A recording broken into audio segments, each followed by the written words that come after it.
Kalau kita membuat jalur sendiri itu sebenarnya sah-sah aja. Orang kamu mau bikin, mau buat, mau apa terserah kamu gitu kan. Tapi permasalahannya balik lagi, ada yang mau beli nggak? Ada yang mau bayar nggak? Gitu. Tren bentuk busana sih emang sih Kak, kita kembali lagi emang apa ya, keadaan di masyarakat itu mempengaruhi. Kalau kayak seperti waktu pandemi kemarin yang diminati yang lengan panjang, yang tertutup, yang ada tudungnya gitu kan ya. Kalau fashion tuh ada dua, fast fashion dan slow fashion. Kalau slow fashion itu yang seperti aku lakukan, jadi kita lebih membuat sesuatu yang sesuai dengan order.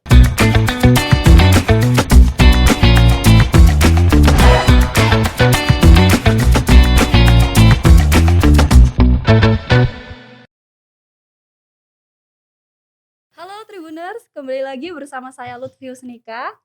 Kali ini saya sudah bersama salah satu narasumber, yakni desainer kenamaan asal kota Surabaya, Kak Diana Natania. Ya, ini merupakan pemilik brand dari Natania Co yang baru-baru ini meluncurkan busana yang sangat menarik nih.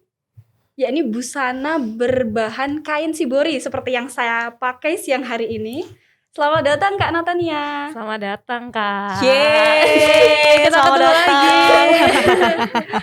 Seneng banget siang hari ini kita bisa berbincang lagi nih ya sama Kak Natania. Saya juga ditemani oleh rekan saya, Christine Ayu. Halo. Oke. Nah, siang hari ini kita akan belajar banyak nih dari Kak Natania mengenai tren fashion, kemudian perkembangan dari fashion itu seperti apa, dan mimpi dari seorang Natania Co ini seperti apa. Oke deh. Oke. Nah, tren fashion ini kan sudah mulai, tren fashion di 2022 ini kan sudah mulai kelihatan nih Kak, sejak akhir tahun, sejak bulan Oktober tahun lalu. Nah, mungkin bisa dijelaskan nih seperti apa sih tren ini bisa terjadi, atau seperti apa sih tren yang bakal hit nih di tahun 2022? Nah, kalau ngomongin tren ya Kak, kalau di Indonesia sendiri itu sebenarnya kalau tren itu kita melihat lagi kembali dari minat masyarakat nih. Karena kalau kita sebagai desainer itu tidak menutup mata ya Kak, kita itu berbisnis mencari uang juga, tidak semata-mata kayak bikin baju, oke, keren, oke gitu kan. Kita juga harus cari siapa nih yang mau pakai baju kita, siapa nih pasar kita yang mau beli itu. Nah, dari situ kita lihat nih manusia-manusianya ini, masyarakat ini, mereka lagi suka apa nih? Outer kah, dress kah, cuttingnya yang loose kah, atau kayak yang berhijab, kayak gitu-gitu. Jadi kayak kita kembali lagi nih, kita lihat di pasar kayak gimana. Dari situ kita olah lagi nih, dari data yang kita dapatkan itu kita olah lagi nih, gimana sih kita mengembangkannya jadi lebih baik gitu. Oke, jadi tetap harus sesuai tren ya. Harus sesuai dengan pasar selera gitu ya. pasar sih. Oke, Kak Natania nih, kalau misalnya nih desainer ini membuat jalur sendiri, ini resikonya apa sih sebenarnya? Nah, kalau kembali lagi, kalau kita membuat jalur sendiri itu sebenarnya sah-sah aja. Orang kamu mau bikin, mau buat, mau apa terserah kamu gitu kan. Tapi permasalahannya balik lagi, ada yang mau beli nggak? Ada yang mau bayar nggak? Gitu. Jadi kayak apa ya? Ya kembali lagi sih, kalau aku realistis aja sebagai kita desainer ya. Tujuannya kita bikin baju ya kita jualan, bukan cuman tenar-tenar aja. Jadi kita jualan memang memutar keuangan ya Kak ya, gitu. Nah, kalau kita membuat jalur sendiri sih resikonya kalau nggak laku, nah barang ini bisa apa? Bisa jadi sampah kan, kayak mengotori bumi juga kan Kak, gitu. Bener sih. Oke. Cuman biar kita tetap ngikutin tren, tapi tetap sesuai dengan ciri khas kita gitu. Kalau Kak Natania untuk menjawab pertanyaan itu gimana nih Mbak? Tetap sesuai pasar, tapi ini sesuai nih sama karakteristik brand aku gitu. Oh, itu apa ya Kak? Itu sih sesuai jam terbang aja sih sebenarnya. Kalau aku juga bingung kalau menjelaskannya, karena kayak kalau aku sebagai desainer yang udah beberapa kali, jadi kayak aku udah ada ciri khas nih. Kalau Natania Co itu pasti bikin baju perempuan feminim, cantik gitu kan. Betul. Jadi ketika aku mau desain baju misalnya untuk Kak Christine ya, aku desain baju, pasti ada sentuhan-sentuhan yang orang lihat, oh iya sih, ini pasti Natania Co nih. Soalnya tuh kayak ada kayak lipatan-lipatan tisunya, atau kayak ada pitanya, ya nih udah pasti kayak gitu. Nah, kalau bicara soal keberanian seorang desainer buat mencoba hal yang baru nih, kan Kak Natania baru-baru ini kan meluncurkan ya busana dengan kain shibori seperti yang saya pakai siang hari ini. Nah, ini mungkin bisa dijelasin nih Kak, kenapa sih tertarik untuk memakai kain shibori ini? Padahal kan ini jelas tidak seperti biasanya ya. Yes. Nah, shibori ini kan apa ya, kain yang diusahakan oleh UKM di Surabaya nih, dan aku lihat sendiri kayak ini lagi digalakan di pelatihan, di SMK, di lapas-lapas, terus kayak harganya juga dia tidak terlalu mahal ya Kak. Pasaran per piece-nya tuh tidak terlalu mahal dan warnanya cantik. Terus aku pikiran kenapa nggak dicoba gitu loh. Kalau kita coba kita bisa menjual, otomatis kan kayak perekonomian kita berputar nih dari yang bawah gitu loh. Ya dicoba aja dan ternyata oke, sambutannya bagus gitu loh. Ya udah kita coba gitu. Emang kadang kita harus mencoba sih, tes pasar. Oke, Tapi bener emang sih. warna-warna fashion di tahun ini nih beragam banget ya rekan Christine ya. Betul. Nah, kalau dari Kak Natania sendiri, warna apa sih yang bakal ngetop nih di tahun ini nih? Kalau kayak sebelum-sebelumnya banyak banget anak-anak muda yang suka earth tone gitu Kemudian gak warna sih? Kalau pastel juga. tahun ini nantinya akan tidak jauh berbeda atau ada warna-warna yang bakal muncul nih Kak, bakal booming gitu? Sebenarnya kalau warna tidak jauh berbeda ya Kak, karena earth tone itu masih akan diminati sih tahun depan. Mungkin akan beberapa warna-warna kayak dusty yang agak sedikit lebih suram seperti kayak biru ini. Kalau tahun lalu mungkin biru indigo, baby blue. Nah tahun ini mungkin biru-biru dusty kayak gini nih bisain. Soalnya yang ada kayak abu-abunya yang sedikit tone down gitu. Nah kalau bicara soal tren warna nih Kak, tren warna kemudian cutting busana, apakah itu disesuaikan dengan situasi nih Kak? Misal selama pandemi kemarin ya, apa ada tren tersendiri, kemudian prediksi di tahun ini nih ada tren lagi itu seperti apa nih Kak? Kalau untuk tren bentuk busana sih emang sih Kak, kita kembali lagi emang apa ya, keadaan di masyarakat itu mempengaruhi. Kalau kayak seperti waktu pandemi kemarin yang diminati yang lengan panjang, yang tertutup, yang ada tudungnya gitu kan ya.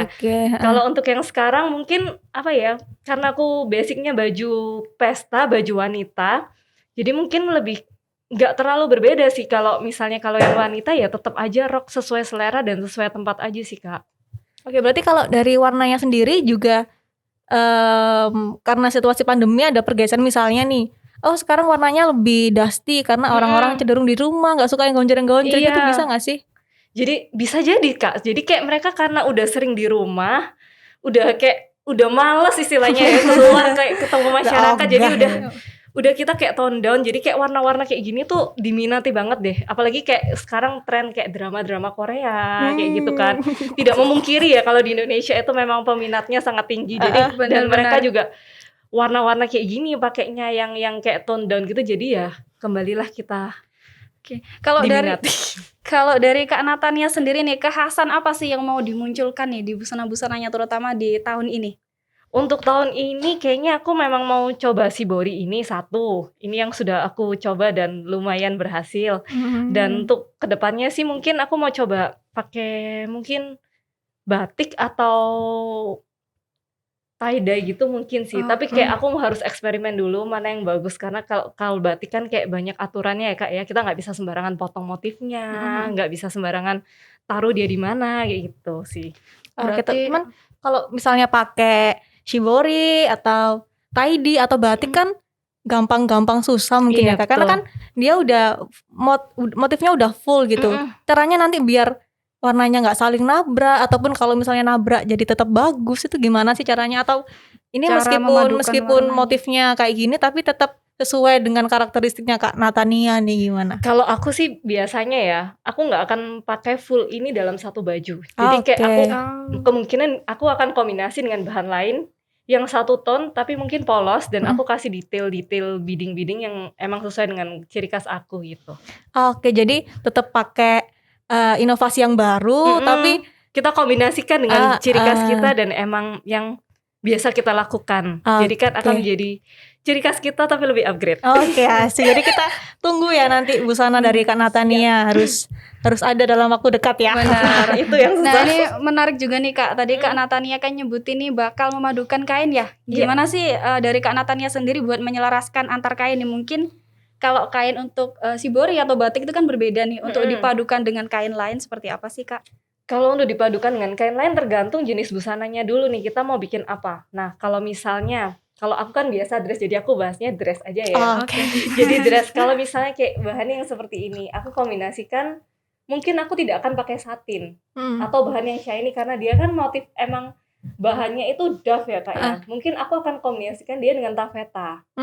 Jadi kayak dia sama-sama doff tapi kayak dia bagus gitu. Oh, jadi bisa kelihatan selaras Iya, gitu kelihatan ya. selaras tapi dapat mewahnya juga karena kalau taffeta kan dia kayak ada shiny apa ya, kayak blacknya di tenunan warnanya itu. Jadi kayak dapat mewahnya, dapat juga motifnya kayak gini gitu. Oke. Tadi kan Kak Natania bilang kalau misalnya bajunya itu cenderung ke dress feminin gitu. Yes. Untuk para hijabers nih, sekarang kan hijab kan bukan hanya sebagai identitas tapi juga sebagai Fashion. identitas fashion Yes. seseorang gitu. Kak Natania gimana sih kalau misalnya busana Kak Natania dipadukan dengan hijab gitu, masih masuk nggak sih sebenarnya? Jadi masuk aja sih karena hijab itu apa ya, sekarang lagi ngetren juga kayak mostly orang itu kalau yang beragama muslim pasti hijab, maunya berhijab. Iya, bener banget. Nah jadi kita kayak kombinasiin aja kayak detailnya jangan terlalu seksi, jangan terlalu terbuka gitu. Mungkin cuttingnya lebih loose gitu aja sih kalau aku. Tapi tetap aku kasih detailnya kayak pita-pita atau beading itu tetap sih. Jadi tetap kelihatan cantik ya, Tetap meskipun kelihatan pakai cantik. hijab tertutup Iya, gitu ya. betul. Kayak menarik banget ya Kak Natania. Nah, bicara soal rencana mungkin ya, impian dari seorang Natania itu apa sih Kak? Menjadi desainer seperti apa nih? Aku ingin menjadi desainer yang apa ya? Yang cukup dikenal, yang bikin profit juga dan tidak ikut andil dalam sampah di Indonesia. Nah dari situ makanya aku kayak apa ya, lebih ke slow fashion. Jadi kan kita kalau fashion tuh ada dua, fast fashion dan slow fashion. Kalau slow fashion itu yang seperti aku lakukan. Jadi kita lebih membuat sesuatu yang sesuai dengan order. Jadi kayak mengurangi kemungkinan satu barang tidak laku, mengurangi sampah juga. Jadi kalau yang fast fashion itu kayak yang langsung produksi massal jebret gitu dijual, kalau nggak laku ya udah numpuk aja. Jadi kayak aku lebih ke slow fashion itu karena aku memang sangat menyadari kalau sampah ini kan apa ya, sampah kita dari industri fashion ini susah gitu untuk diurai atau dimanfaatkan kembali, itu sedikit susah gitu kan. Jadi aku mengurangi itu. Menarik banget ini ya. Jadi berkarya ini ya tetap memikirkan kelangsungan alam gitu ya. Sustainable ya Kak ya. Sustainable fashion kalau kita nyebutnya ya. Tapi kalau dalam jangka waktu dekat misalnya 5 tahun 10 tahun lagi, ada target enggak yang ingin dicapai gitu? Atau mungkin di tahun ini ada target nih, pengen ini, pengen itu, 5 tahun lagi pengen ini, pengen itu, pengen 10 tahun lagi pengen ini, pengen itu gitu Kak. 5 tahun lagi kali ya. 5 tahun lagi aku pengennya sih mungkin karena aku sekarang masih base-nya di Surabaya, mungkin 5 tahun lagi aku pengen apa ya, bisa kayak lebih dikenal di Indonesia gitu. Amin. Kita aminin dong. Jadi kayak di Indonesia dulu, mungkin kalau 10 tahun lagi mungkin bisa go internasional. Amin. Nah kalau dari Kak Natania sendiri nih, kenapa sih kok milih jalur ini? Kenapa menjadi seorang desainer? Padahal kan kita tahu kalau fashion itu menuntut kerja keras dan terus berinovasi kreatif ya Kak ya. Karena memang dari apa ya, dari aku kecil emang aku tuh suka. Jadi awalnya tuh aku memang suka coret-coret gitu Kak, dari aku SD gitu kan. Terus aku mencari nih, apa sih yang aku suka dari coret-coret ini kan, dan gimana apa ya, bisa membiayai diriku dari coret-coret ini. Terus akhirnya kayak aku mencoba menggambar komik dulu, tapi kok aku sepertinya tidak di situ. Terus mulai mencoba melukis yang abstrak itu kok kayaknya juga enggak deh gitu ya. Enggak bagus-bagus banget dan juga kayak enggak memanggil gitu. Terus ketika aku coba nih desain baju tuh, waktu itu dapat kesempatan. Jadi ada saudara aku, dia tuh ikut pementasan Kak di ballet gitu. Aku lupa namanya apa ya. LS School of Ballet kalau nggak salah. Mungkin sekarang udah nggak ada. Terus dia kontak aku kan dia tahu aku suka desain. Kamu mau nggak sih desainin kita buat baju pentas? Dia bilang gitu. Tapi nggak dibayar, dia bilang gitu. Iya nggak apa-apa, aku mau. Aku bilang gitu kan. Terus waktu desain, aku kasih ke dia yang wujudin kan ke tukang jahit karena waktu itu masih kecil juga. Terus habis itu udah jadi, pas diundang di situ aku lihat, ih bagus ya ternyata. Kok kayaknya aku suka gitu. Akhirnya aku mulainya dari situ tuh. Terus mulai aku waktu SMA aku les di Arfa, situ. Jadi aku mulai pelan-pelan gitu kan, ambil course yang pendek-pendek gitu kan. Terus kayak makin suka. Terus akhirnya ketika aku lulus SMA, aku kuliah, aku ngambil fashion di Jakarta. Berarti emang udah passion ya. Iya. Jadi emang impiannya Kak Natania nih jadi desainer udah kewujud ya sekarang ya. Oke deh. Tapi kalau berbicara soal desainer nih, pasti kan ada desainer yang menginspirasi kan. Yes. Ada nggak sih desainer yang aduh kayaknya aku terinspirasi nih sama desainer ini gitu. Boleh Indonesia, boleh luar juga kalau ada. Kalau menginspirasi kayaknya ada satu namanya Rei Kawakubo. Jadi dia tuh desainer asal Jepang yang berkarir di Paris. Oke. Dan dia memang seorang tipenya gayanya tuh inovatif. Jadi dia membuat sesuatu yang kayak siluet baru dan brandnya Comme des Garçons. Itu. Nanti aku browsing ya. Jadi memang bukan baju-baju, mungkin bukan baju-baju yang biasa gitu kan. Jadi dia emang sesuatu yang bentuk dan sesuatu yang inovatif banget gitu. Jadi kayak banyak belajar banget sih dari dia. Gitu. Oke. Dan kita doakan nanti Kak Natania juga menginspirasi desainer muda lainnya ya. Amin. Nah, kalau kita kan 2 tahun ini mengalami pandemi ya Kak ya. Pandemi ini banyak merubah gaya kerja kita tentunya. Nah, apa sih yang dialami Kak Natania sendiri sebagai seorang desainer nih selama pandemi ini? Selama pandemi sih kalau aku sih waktu itu masih tetap beroperasi, puji Tuhan, karena masih masih protokol dan puji Tuhan masih dilindungi, belum ada yang kena COVID sampai hari ini, puji Tuhan banget ya. Jadi kayak kita lebih menjaga kebersihan aja sih Kak. Jadi kayak lebih selektif aja kalau misalnya pegawai kita mau masuk kayak gitu, kita lebih cek aja kalau sakit udah libur dulu kan, kita harus swab. Kalau untuk ke klien juga harus by appointment. Biasa kalau misalnya kayak dadakan gitu aku masih mau terima, kalau sekarang nggak bisa. Jadi harus by appointment dan ya itu sih. Harus pakai masker juga, itu wajib banget, nggak boleh dicopot. Jadi ada kebiasaan baru ya selama pandemi ini ya. Dan untuk kalau bikin baju sekarang pasti mintanya bersama dengan masker. Jadi kayak satu set baju dan masker. Satu paket ya. Satu set. Semoga kita tetap ini ya sehat semua ya. Amin. Oke, kalau Kak Natian agak nervous sih sebenarnya aku di sini tuh. Aku juga nervous loh Kak. Kalau Kak Natania sendiri nih, kalau busananya itu untuk segmen pasarnya ini menyasar usia berapa aja sih Kak? Dan kenapa milih usia itu gitu? Kalau segmen pasar sih kalau aku lebih menargetkan wanita di atas 15 tahun. Oke, kenapa tuh Kak?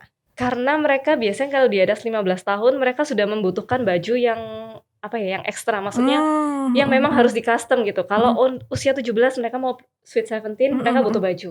Kalau yang di atas usia 20 mungkin mereka butuh baju untuk datang ke kondangan temennya, ya kan? Terus mungkin untuk lamaran, untuk menikah. Terus kalau yang udah tua ya mereka memang udah afford untuk bikin itu. Jadi kayak memang dan mereka bisa, baju yang mereka buat ini bisa dipakai lagi untuk kedepannya gitu loh. Bukan yang cuman sekali pakai udah. Kalau anak kecil kan kayak sekali pakai udah gitu kan, udah nggak bisa dipakai lagi gitu. Jadi kayak jadi sampah juga sebenarnya gitu. Oke.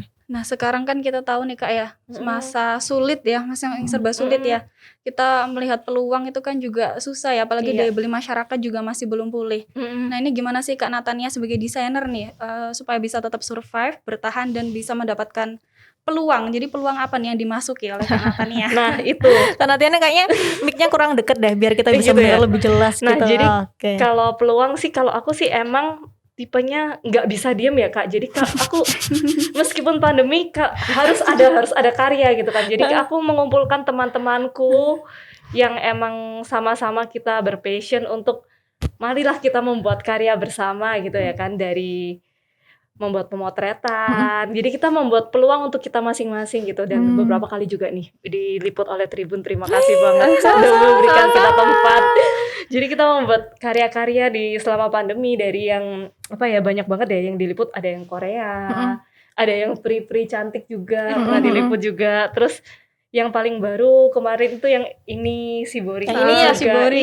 Nah itu dipakai manekin ini ya.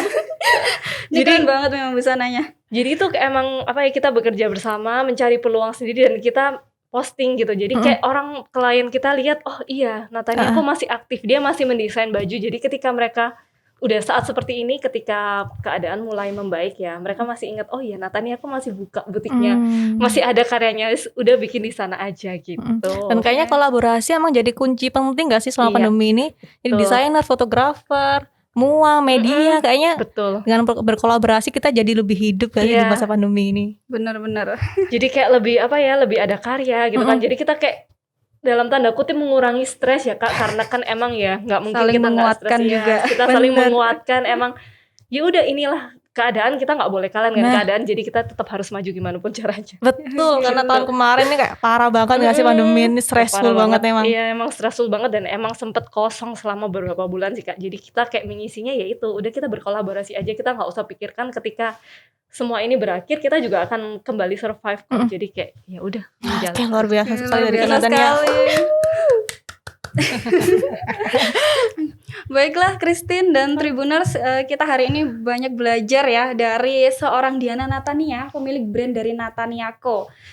Jika kita ingin membuat perubahan, waktu yang tepat adalah saat ini. Jika ingin mewujudkan mimpi, harus dimulai dari sekarang. Saya harus mengakhiri perbincangan kali ini. Terima kasih Kak Natania Terima kasih. dan rekan Christine Ayu yang sudah menghangatkan suasana dengan optimisme. Sampai jumpa kembali. Dadah. Dadah.